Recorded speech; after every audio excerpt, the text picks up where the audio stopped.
Voyage à bord d'un train à vapeur. Au petit matin, les premiers passagers embarquent pour un voyage dans le passé, à bord d'un train opéré par l'association Ligne Sommitale de la Fourca. Aujourd'hui, ce moyen de transport qui dépend d'une nombreuse main-d'œuvre attire surtout des touristes et des passionnés du rail.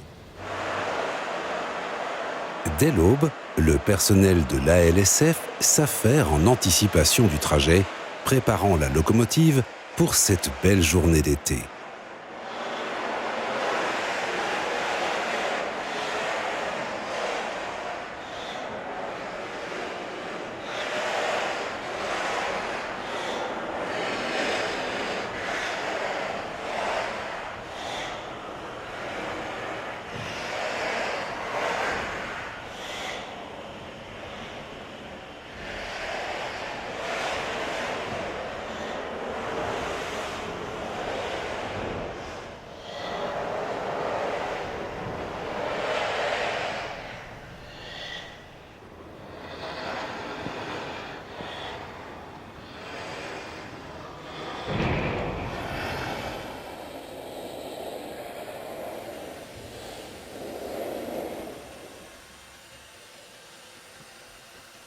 L'un des équipements indispensables du dépôt de Réalpes est la plaque tournante, qui sert à orienter la locomotive à vapeur dans la bonne direction.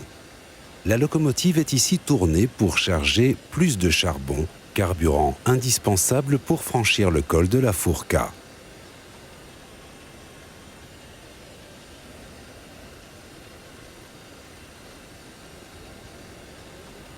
Cette plaque tournante se situait auparavant à Pontresina et a été donnée à l'ALSF par les chemins de fer Rétic en 1989.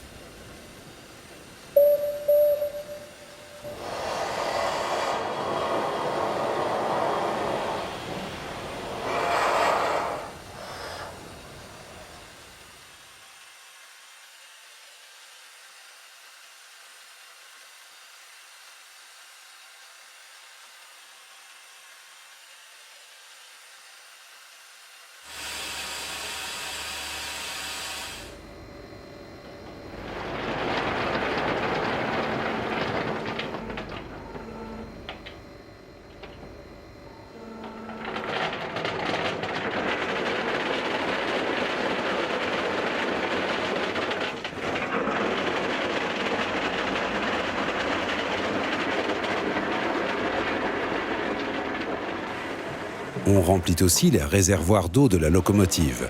L'eau est tout aussi importante que le charbon pour permettre au train d'atteindre sa destination, Oberwald.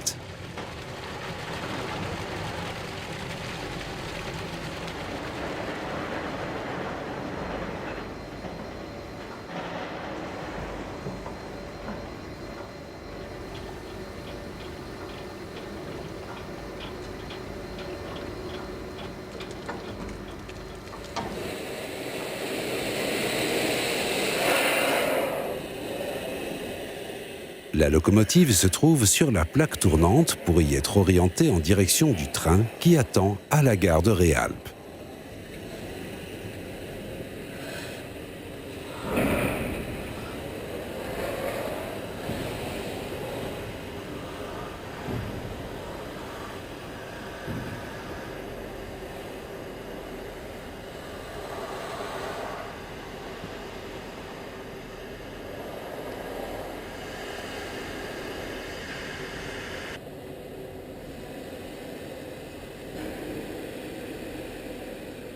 La ligne sommitale de la Fourca assure une liaison entre Réalpes et Oberwald par une ancienne voie de chemin de fer. Le petit train à vapeur ne peut circuler qu'en été et est équipé d'une crémaillère pour gravir les pentes escarpées. À l'origine, la ligne de chemin de fer comportait 2 tronçons. Le premier, entre Oberwald et Gletsch, a été mis en service en 1914. Ce n'est que 12 ans plus tard, en 1926, que la ligne sera prolongée et reliée au réseau des chemins de fer Rétic.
La ligne, électrifiée en 1942, a été rendue obsolète par l'ouverture du tunnel de base de la Furka entre Oberwald et Réalpes en 1981, qui a permis à l'ancienne compagnie Furka Oberalp d'assurer une liaison en toute sécurité, été comme hiver. La mise en service du tunnel sonna le glas de la ligne Sommital.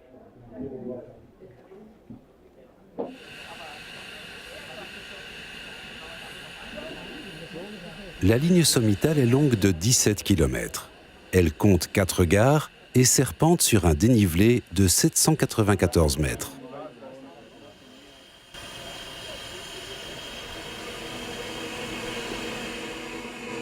Après sa fermeture, la ligne aurait dû être démantelée. C'était sans compter des passionnés qui ne voulaient pas en entendre parler. En 1982, ils fondèrent l'association Ligne Sommital de la Furka pour lui redonner toute sa splendeur. Leur première tâche fut de retrouver les locomotives à vapeur d'origine vendues au Vietnam après l'électrification de la ligne.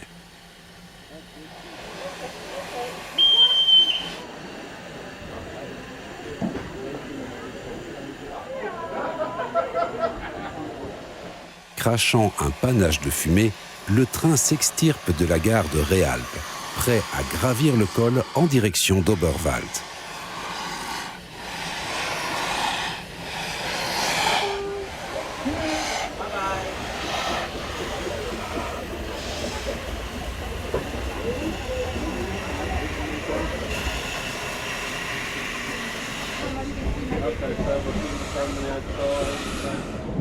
Nous passons tout d'abord devant le dépôt et le nouvel atelier.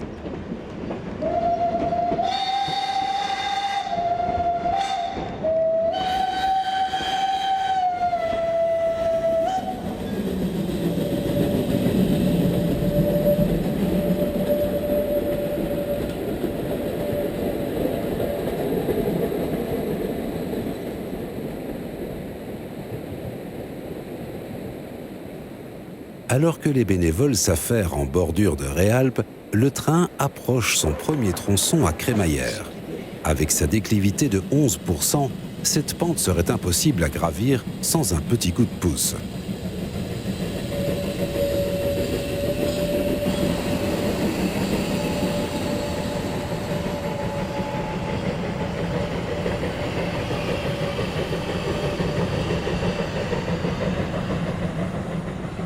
Nous commençons notre ascension et la locomotive file à toute vapeur.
Le train traverse le pont de Willebrücke pour atteindre le versant sud de la vallée.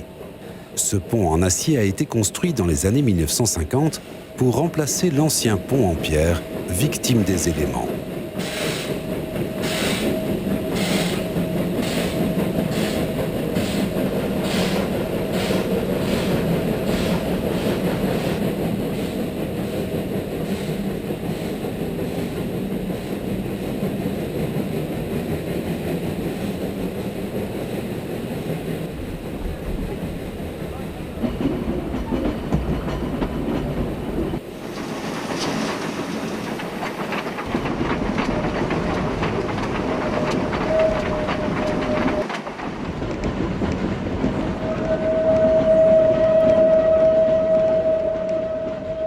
Au début du trajet, nous franchissons une succession de 3 petits tunnels.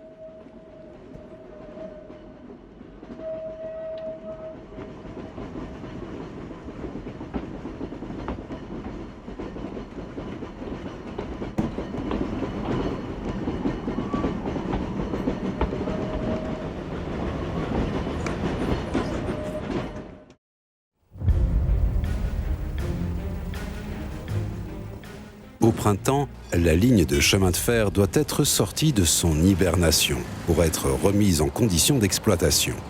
Il faut dégager la neige, surtout entre Réalpes et Tiefenbach.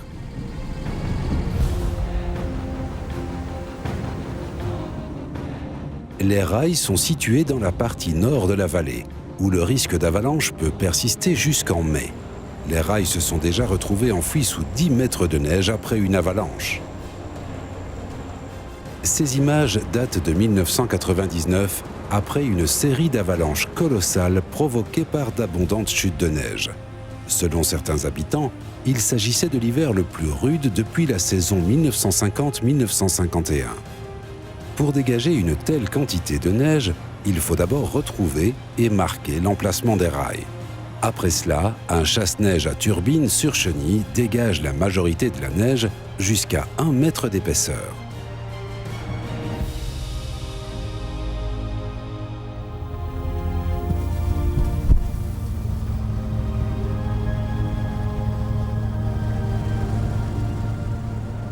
Mais toute la neige ne peut pas être dégagée mécaniquement.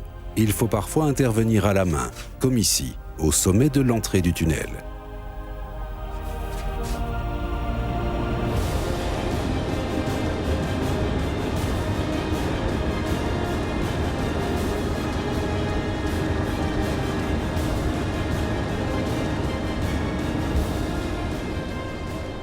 Le reste de la neige est dégagé par une locomotive diesel équipée d'un chasse-neige.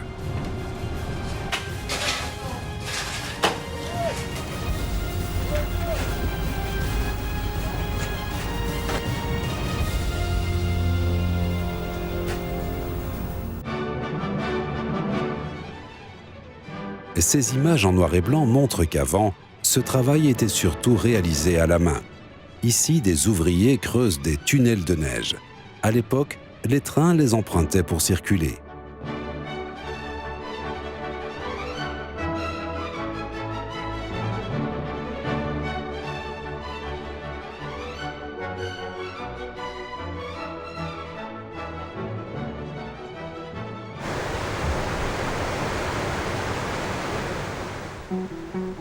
Voici le célèbre pont de Steffenbach.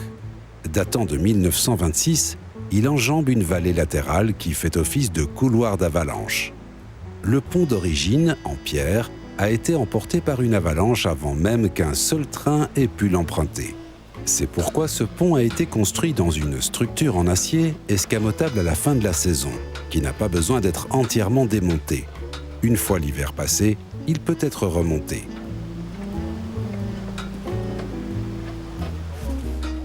Cette animation montre les étapes pour transformer le pont entre hiver et été. Tout d'abord, on déplie le tronçon sur le versant de Réalpes.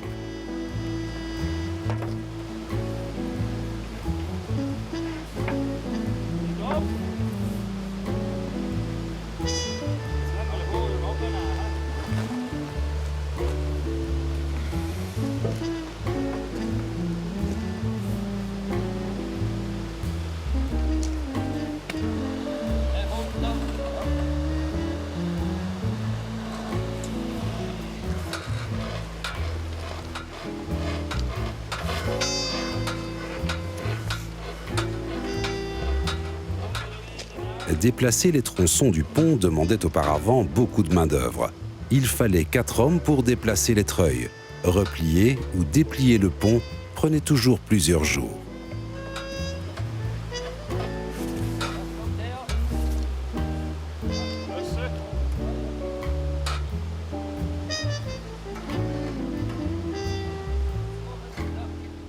Lors de la deuxième étape, le tronçon sur le versant de Tiefenbach est déployé pour l'été.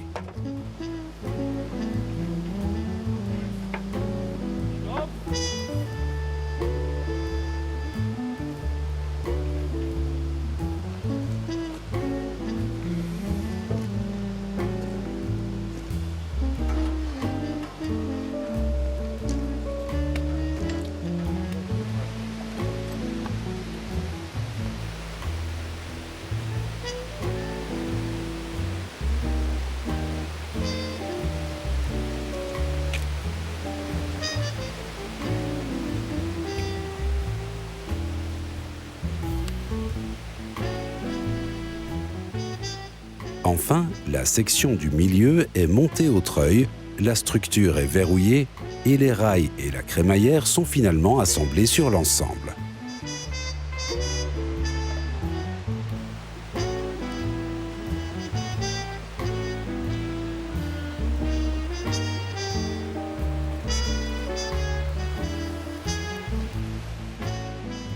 Le montage du pont ne prend désormais plus qu'1 jour.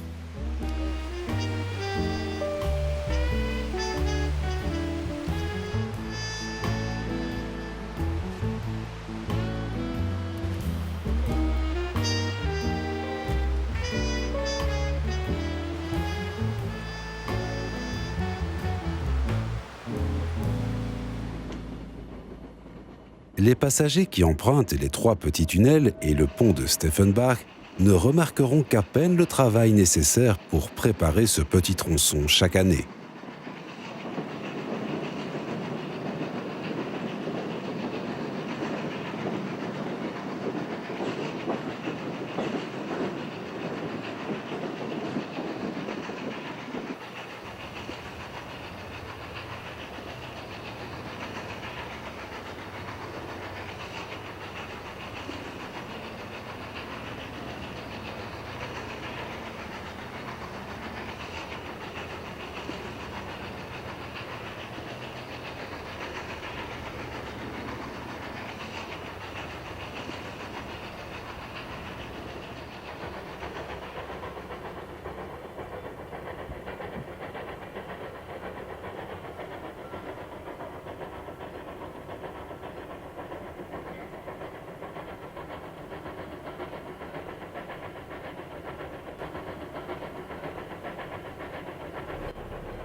Premier arrêt, Tiefenbach. Peu de voyageurs utilisent cette gare isolée à 1849 mètres d'altitude qui offre surtout une halte pour remplir les réservoirs d'eau de la locomotive. Les passagers en profitent pour se dégourdir les jambes, aller à la rencontre des marmottes ou prendre le train en photo.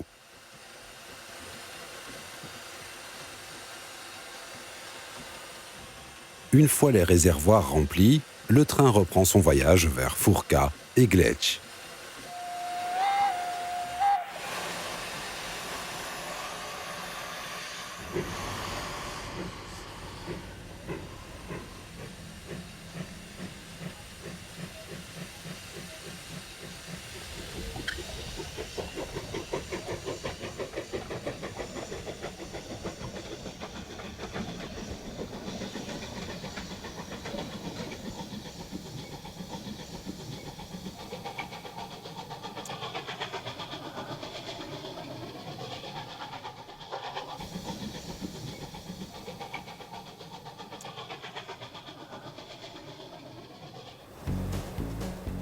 Plus on monte, plus la végétation est rase.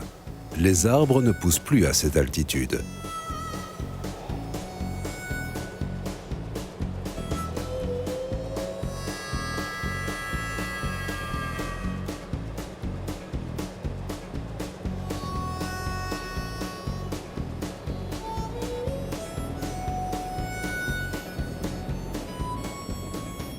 Nous passons du côté nord de la vallée par le pont de Steinstaffel, aux arches de pierre locales, construits à l'aide de méthodes traditionnelles.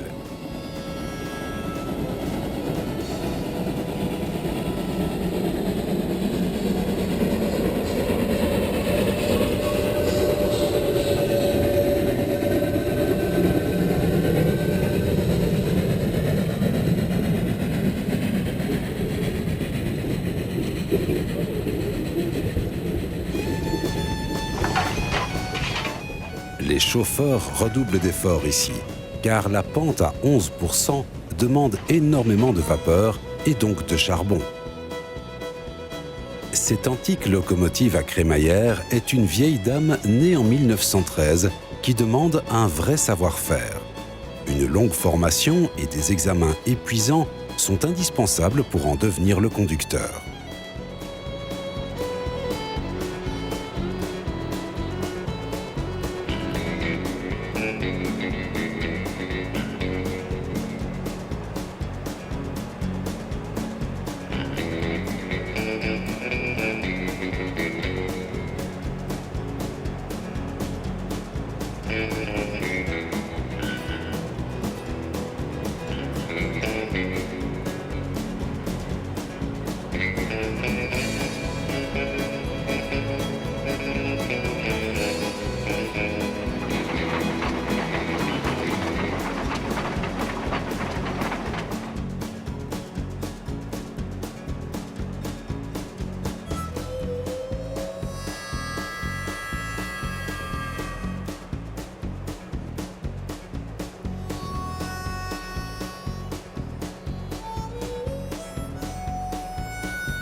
Prochain arrêt, Fourca, à 2160 mètres d'altitude. La gare est à 300 mètres en dessous du col, à l'entrée du vieux tunnel de la Fourca. Les trains s'y croisent souvent. Regardez, voici déjà le train de Gletsch.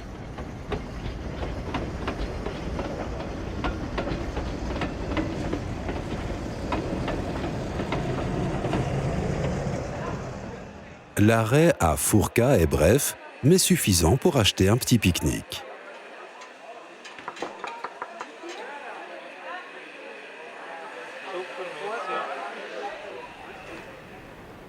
Le train de Réalpes doit aussi monter pour atteindre la gare de Fourca.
Jusqu'en 2000, cette gare était le terminus de la ligne, où l'on tournait la locomotive pour repartir vers Réalpes.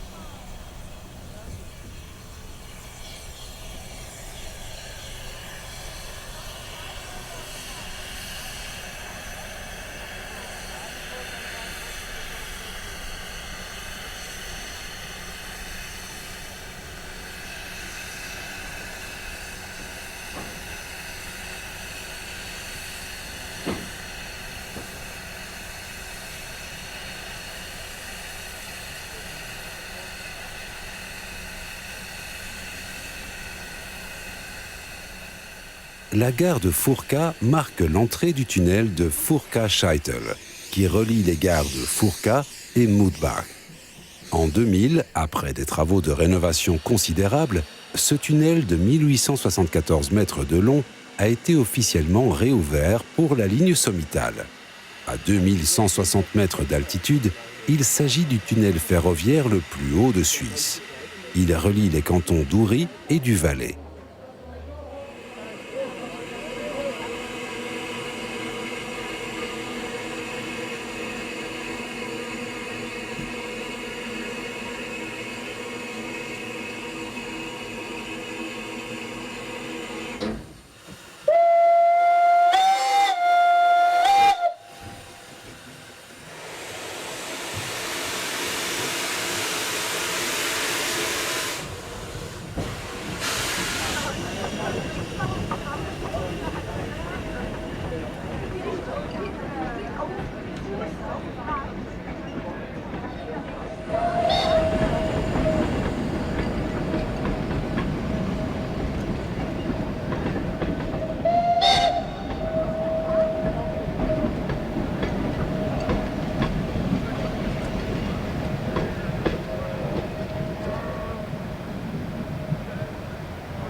En 1983, de nombreux bénévoles ont commencé à travailler sur la ligne, accessible seulement pendant la courte saison estivale, à une altitude de 1500 à 2100 mètres.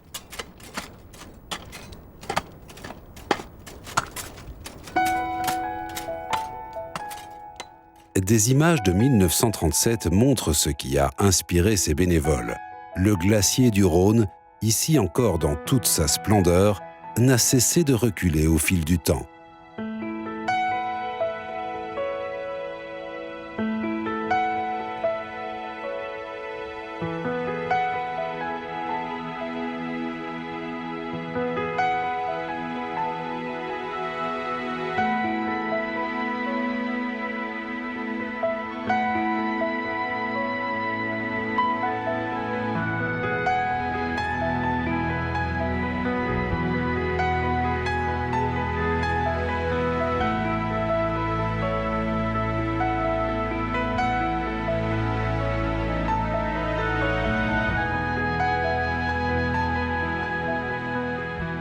Tout comme pour ce train de 1937, atteindre Gletsch était un objectif important pour la LSF. Après des années de travail bénévole estival, ou Fronarbeit comme on dit en Suisse, le premier train à vapeur est arrivé en gare de Gletsch le 27 août 1998.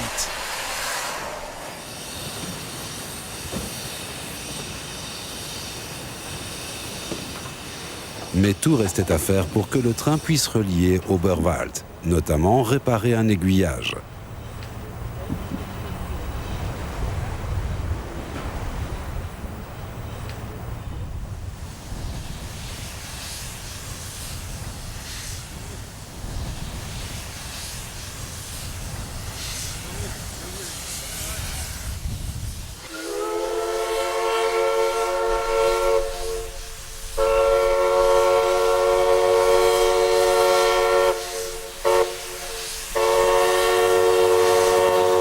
Le train reprend son chemin vers Réalpes au son d'un sifflet à vapeur américain, légèrement incongru au milieu des alpages.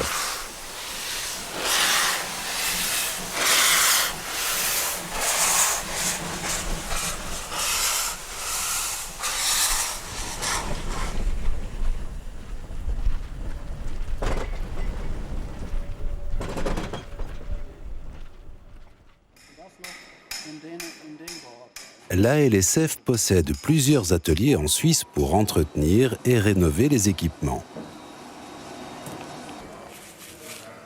L'atelier de rénovation des voitures se situe à Aarau.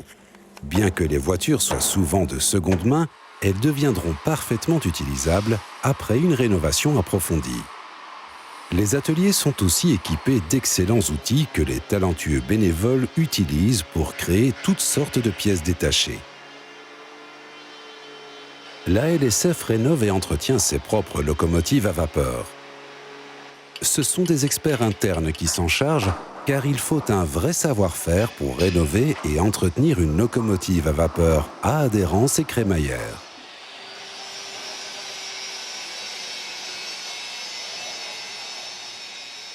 Cette vieille Micheline du Vietnam attend toujours sa rénovation complète, qui ne sera pas achevée avant des années.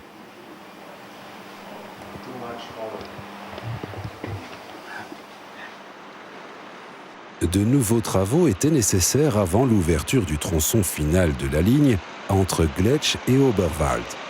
Les bénévoles devaient construire une gare à Oberwald, réparer les ponts et les tunnels et rénover le tunnel hélicoïdal à Gletsch.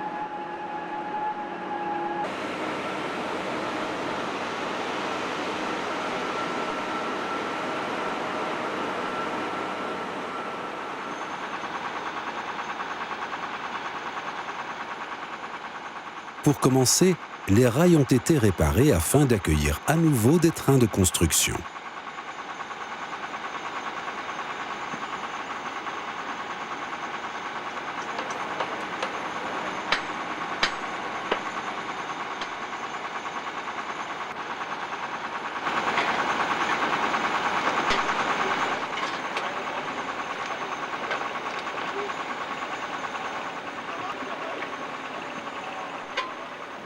La LSF est fière de posséder un chasse-neige à turbine construit en 1913, obtenu auprès des chemins de fer Rétic.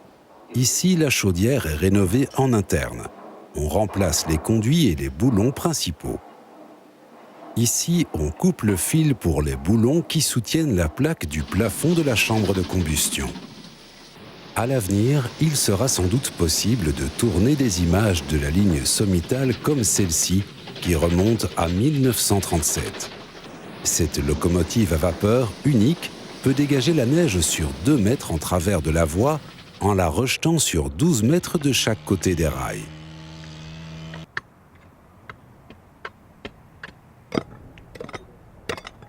Alors que les Fronies, les bénévoles, s'affairent à entretenir la ligne, un train loué par une agence de publicité revient de Gletsch et poursuit vers Réalpes.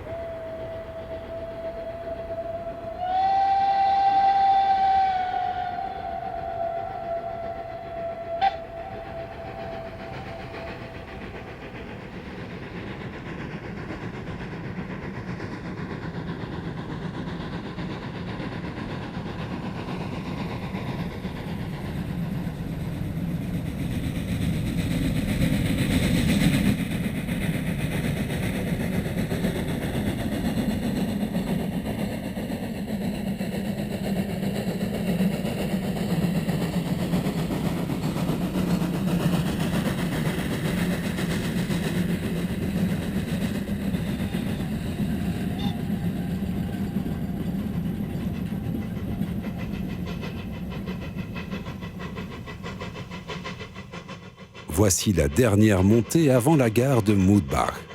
Cette gare tire son nom du torrent, Bach en allemand, issu de la fonte du glacier Mut en amont.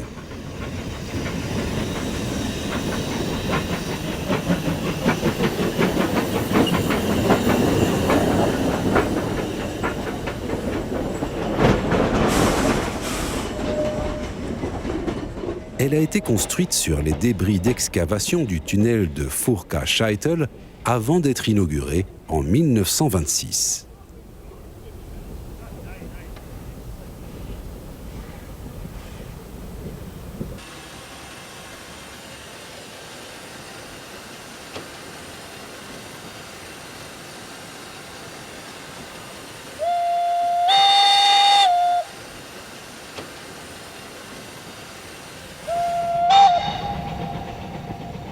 Le tunnel de Scheitel est tombé à l'abandon entre 1981 et 2000.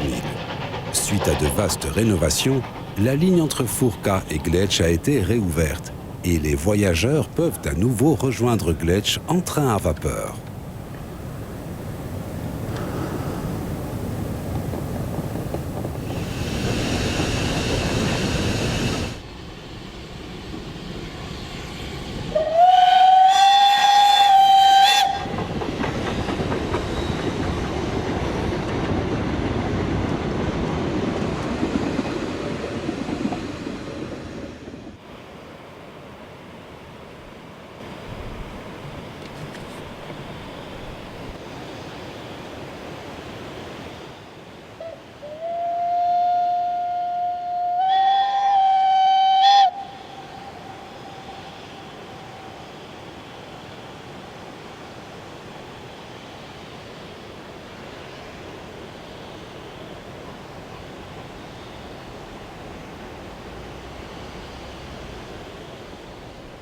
Nous dévalons à présent la forte pente du versant sud de la vallée en direction de Gletsch. Nous pouvons admirer le glacier du Rhône, ou du moins ce qu'il en reste.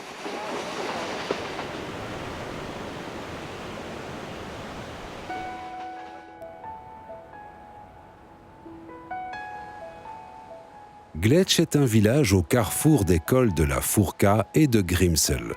Il se compose d'une chapelle, des hôtels Glacier du Rhône et Blauhaus et de la gare de la LSF.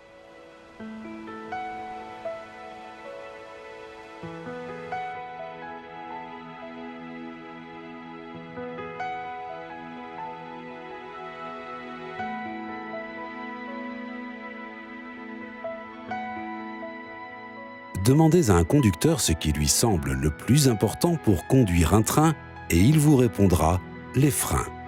Le système de freinage des locomotives à crémaillère est extrêmement complexe et doit répondre à d'innombrables normes de sécurité.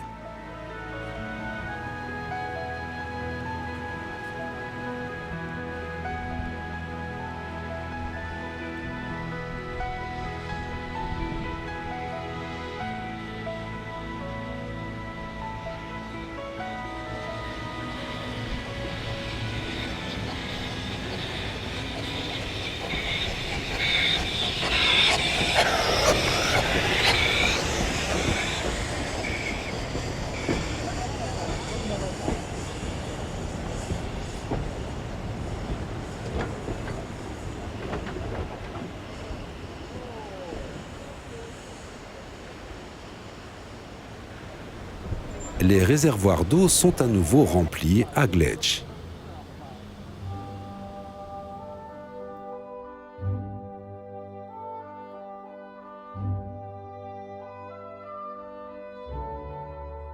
En 1981, la compagnie Furka Oberalp s'est séparée de la ligne sommitale de la Furka.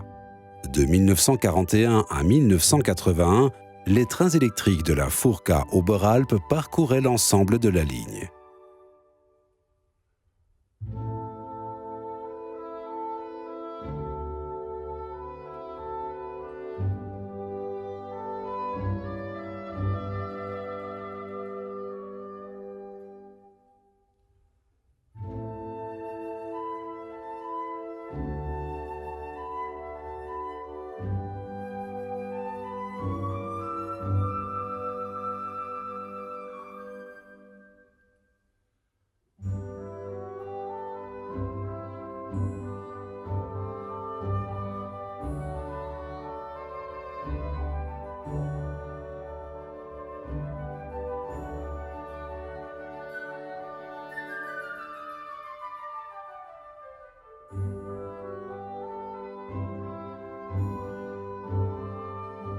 Ici, on peut voir le système de crémaillère Abt, avec ses roues dentées verticales.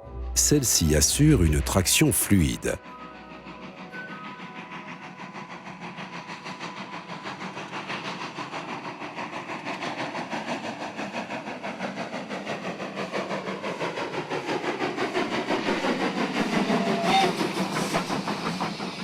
Le Glacier Express a aussi emprunté la ligne sommitale jusqu'en 1981, expérience assurément inoubliable à l'ère de la vapeur.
C'est le 12 août 2010 qu'a eu lieu le grand jour. L'inauguration du tronçon entre Gletsch et Oberwald marque le retour aux heures de gloire de la ligne sommitale, désormais réouverte dans son intégralité. Le voyage inaugural avait à son bord des bénévoles qui n'avaient pas ménagé leurs efforts depuis des années, bien décidés à atteindre Oberwald.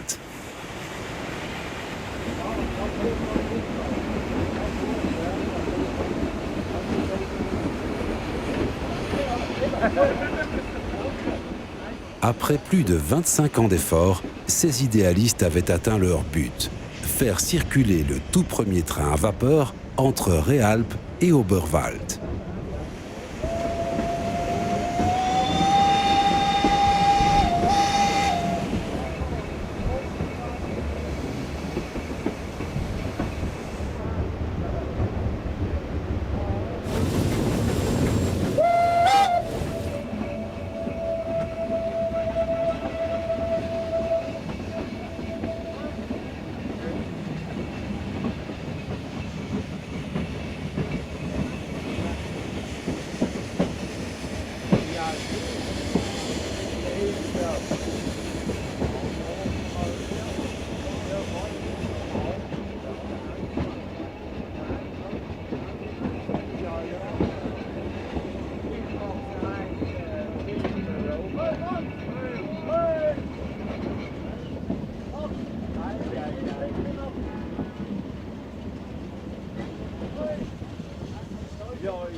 Schön gewesen, wunderbar. Wunderbar. Schöner Tag, Freude herrscht. Le premier train attira une attention sans précédent et fut inauguré par Adolf Ogi, ancien membre du Conseil fédéral. Il était épaulé par les frères Walter et Manfred Willy, pionniers de la LSF de la première heure.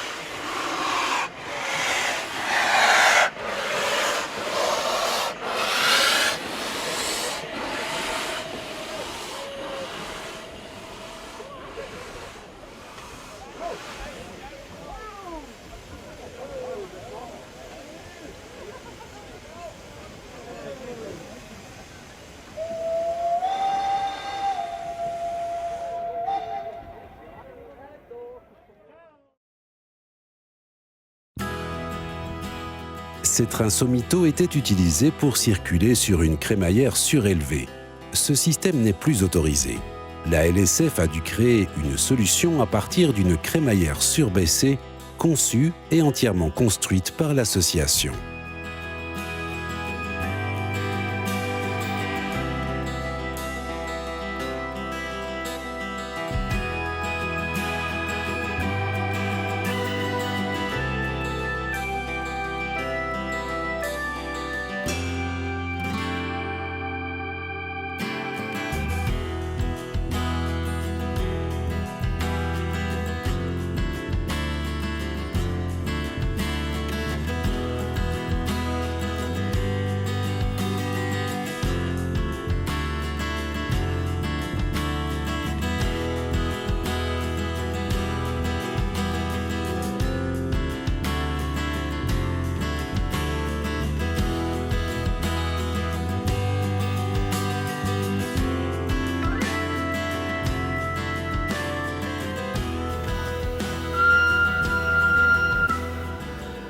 Nous faisons ici la connaissance de l'ancienne locomotive HGM 44 de la Furka Oberalp.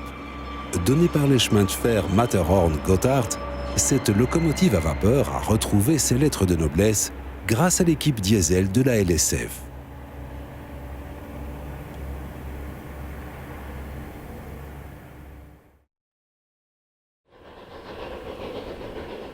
Les longues périodes de sécheresse entre Oberwald et Gletsch créent un risque d'incendie en raison des braises qui s'échappent des locomotives à vapeur. Pour éviter les incendies, un système d'arrosage humidifie la zone qui entoure les rails.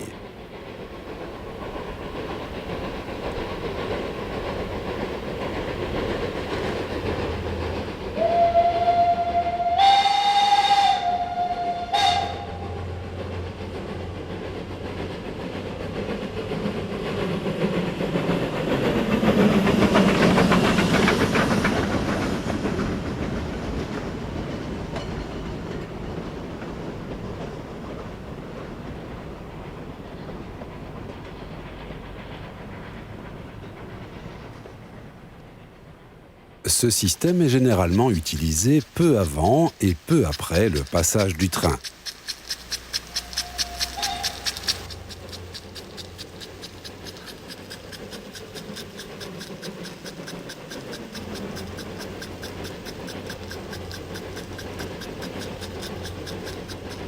Même s'il permet parfois de rafraîchir les voyageurs.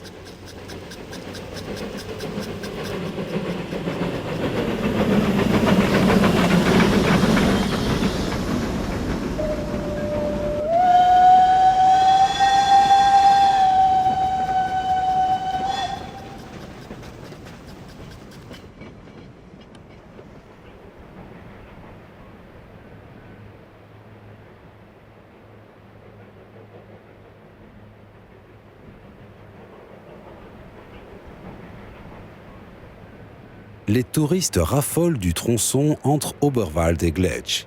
Pour transporter ces voyageurs, des petites navettes circulent aussi entre ces deux gares, avec des locomotives à vapeur de la compagnie Visp Zermatt et la locomotive diesel HGM 44.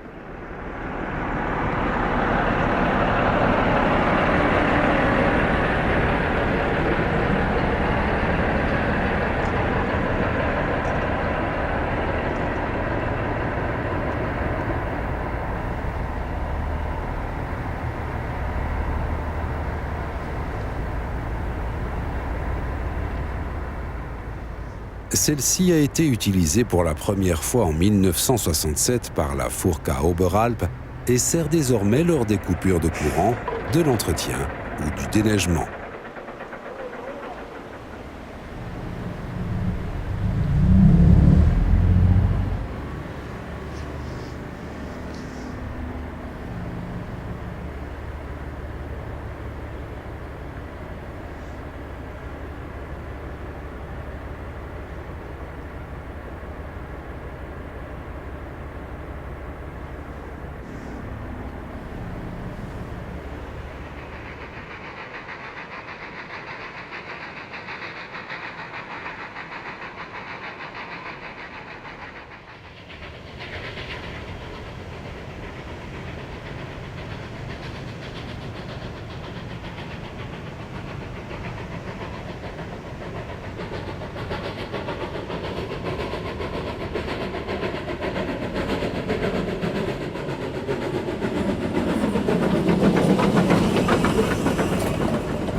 Comme dans toute gare animée, la locomotive diesel quitte Gletsch dès l'arrivée du train à vapeur en provenance d'Oberwald.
Les réservoirs d'eau sont aussi remplis à Gletsch pendant le retour d'Oberwald à Réalpes.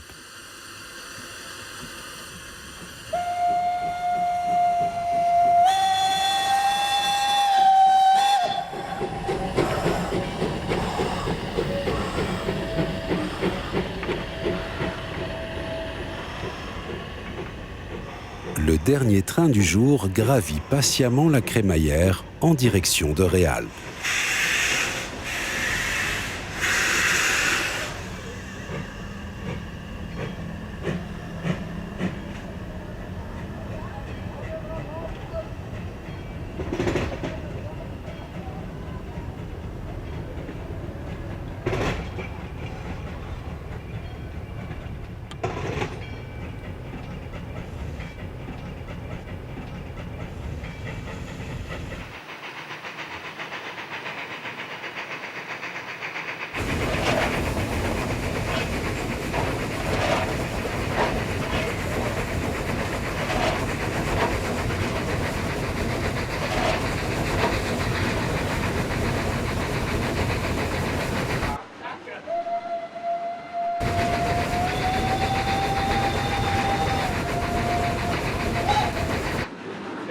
Ce sifflet à vapeur est très spécial.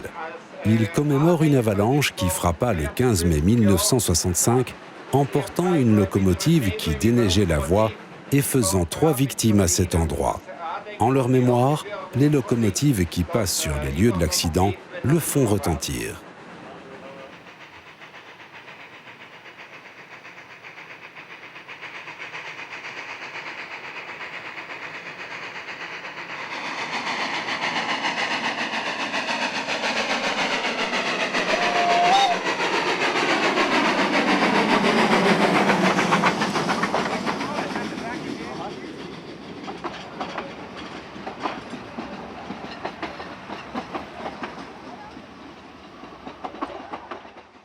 Le dernier train de soir reçoit l'aide d'une locomotive diesel à Mudbach pour des raisons de sécurité. La pente raide du tunnel sur le versant de Mudbach et son humidité ambiante pourraient être problématiques.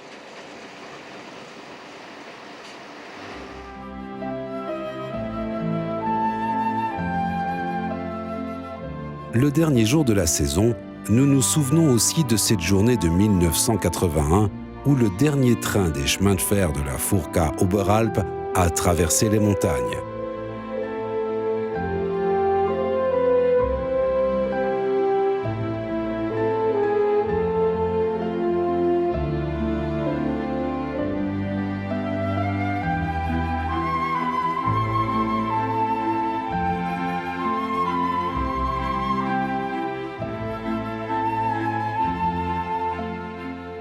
La déception des passionnés de train d'hier a fait place à l'émerveillement des voyageurs d'aujourd'hui grâce aux centaines de bénévoles qui ont donné vie à ce projet.